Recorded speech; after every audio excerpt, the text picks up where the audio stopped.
Bark 20 series smartphones. आखिरकार 6.5 महीने बाद संजय सिंह को सुप्रीम कोर्ट से जमानत का आदेश मिल गया है। संजय सिंह अभी फिलहाल इलाज करा रहे हैं, लेकिन यहां सुप्रीम कोर्ट में जब हुई बहस के दौरान जस्टिस संजीव खन्ना और जस्टिस दीपांकर दत्ता की पीठ ने यह आदेश दिया कि संजय सिंह को जमानत पर रिहा किया जाए, क्योंकि प्रवर्तन निदेशालय के वकील ने भी इस पर कोई ऑब्जेक्शन नहीं जताया। क्या हुआ इसमें आज आम आदमी पार्टी की लीगल सेल के अध्यक्ष हमारे साथ हैं और सुप्रीम कोर्ट में वकील संजीव नस्यार जी। तो संजीव जी, इसको किस तरह से ले रही है पार्टी? संजय जी, सत्यमेव जयते। हम तो पिछले 2 साल से एक बात कह रहे हैं कि, और वो चीज बार बार सुप्रीम कोर्ट में भी बाकी कोर्ट्स में भी देखा कि अब तक ईडी ने 500 से ज्यादा रेड करने के बावजूद कहीं पर एक रुपए की भी कहीं रिकवरी या कोई मनी ट्रेल स्टैब्लिश नहीं कर पाए हैं। आखिरकार हम लोगों को बहुत बड़ी उम्मीद सर्वोच्च न्यायालय से, बाकी न्यायालयों से रही है हमेशा, इसलिए हम अपनी न्याय की लड़ाई लड़ रहे थे और आज बहुत बड़ी खुशी का दिन है, खासकर उनके लिए जो देश के संविधान में विश्वास रखते हैं, देश के कानून में विश्वास रखते हैं और कहीं ना कहीं सत्य की जीत हुई है। संजीव जी, इस मामले में ईडी से कोर्ट ने कई सवाल पूछे, जिसके बाद उनके जवाब संतोषजनक नहीं मिलने पर कोर्ट ने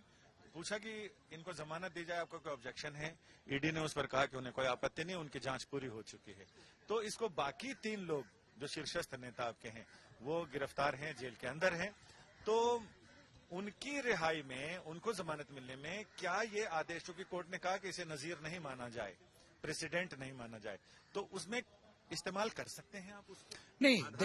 देखिए संजय जी, एक चीज बहुत क्लियर होती है कि उसी केस में, उसी तरह की गवाहियों में अगर दूसरे लोगों को अरेस्ट जब करते हैं और एक ही केस में बहुत सारे मुलजिम अगर बनाए जाते हैं किसी भी एजेंसी द्वारा, तो डेफिनेटली एक पे अगर कोई ऑर्डर आता है तो उसका प्रभाव दूसरे पे जरूर पड़ता है। मैं ये नहीं कह रहा हूं कि इस पे पड़ेगा नहीं पड़ेगा, लेकिन ये बात क्लियर है कि ये पूरा का पूरा सो कॉल्ड स्कैम या ये जो केस है ये पूरा पॉलिटिकल मोटिवेटेड है। इस केस के अंदर आज तक एक नए पैसे की रिकवरी नहीं हुई है, लेकिन अगर कहीं रिकवरी हुई है, मनी ट्रेल कहीं एस्टेब्लिश हुई है, तो एक एक्यूज ने जो बाद में अप्रूवर बन गया, शरद रेड्डी, उसने 60 करोड़ रुपए भारतीय जनता पार्टी को जो दिए हैं उस पर जरूर कार्रवाई होनी चाहिए। इसमें एक और चीज जानना चाहेंगे कि कोर्ट ने एक वाक्य कहा कि टिल जब इसका फैसला होने तक, ट्रायल कंप्लीट होने तक, तो उससे क्या मतलब निकला? नहीं, बेल जब भी कोई भी बेल कोर्ट ग्रांट करती है तो ड्यूरिंग पेंडेंसी ऑफ केस, क्योंकि केस के आउटकम जो आएगा, फाइनल जो रिजल्ट आएगा, अगर इक्विटल होगा तो डेफिनेटली सब लोग बरी हो गए, और अगर उस टाइम पे कोई ऐसा फैसला आता है तो डेफिनेटली बेल उसी टाइम तक की होती है जब तक ये केस ट्रायल में चलेगा। यानी कुल मिलाकर ये आपको लगता है कि राहत की राह खुली है, तो इससे बाकी एक गाड़ी क्रॉस करके तो बाकी अन्य गाड़ियों नहीं, बिल्कुल बहुत बड़ी इस फैसले से हम लोगों को एक ऑक्सीजन मिली है, हमारे कार्यकर्ताओं को और देश के उन सिटीजन्स को जो बार बार ये बात सोच भी रहे थे और कह भी रहे थे कि ऐसा क्या हो गया कि 2 साल हो चुके हैं और ईडी इतनी बड़ी एजेंसी है, एक नया रुपया रिकवर नहीं कर पा रही है, क्योंकि ये झूठ का पुलिंदा था। इसलिए कहीं ना कहीं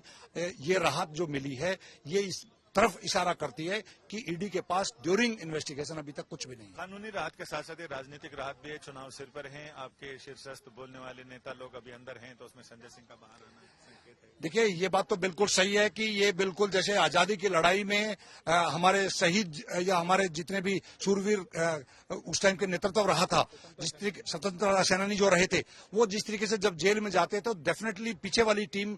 कहीं ना कहीं हौसला देने के लिए, अगर उनमें से कोई रिलीज होकर आता है तो डेफिनेटली हमारे 4 बड़े नेताओं में से एक बड़ा नेता आज बाहर आ रहे हैं, आ जाएंगे, तो उससे एक बहुत बड़ा मॉरल सपोर्ट भी मिलेगी पार्टी को, और पार्टी का एक एक कार्यकर्ता, मैं भी, केजरीवाल, ये मैसेज दे चुके हैं। यानी आम आदमी पार्टी के लिए भी बड़ी राहत है। कह रहे हैं कि चुनाव सिर पर है, ऐसे में संजय सिंह का बाहर आना सच में एक पार्टी के लिए शुभ संकेत है, ताकि अपनी लड़ाई को लेवल प्लेइंग फील्ड के आधार पर, यानी सबको समान अवसर मिले, तो ऐसे में आम आदमी पार्टी के लिए भी एक नया अवसर आया है। कैमरामैन अंकित सिंह के साथ संजय शर्मा।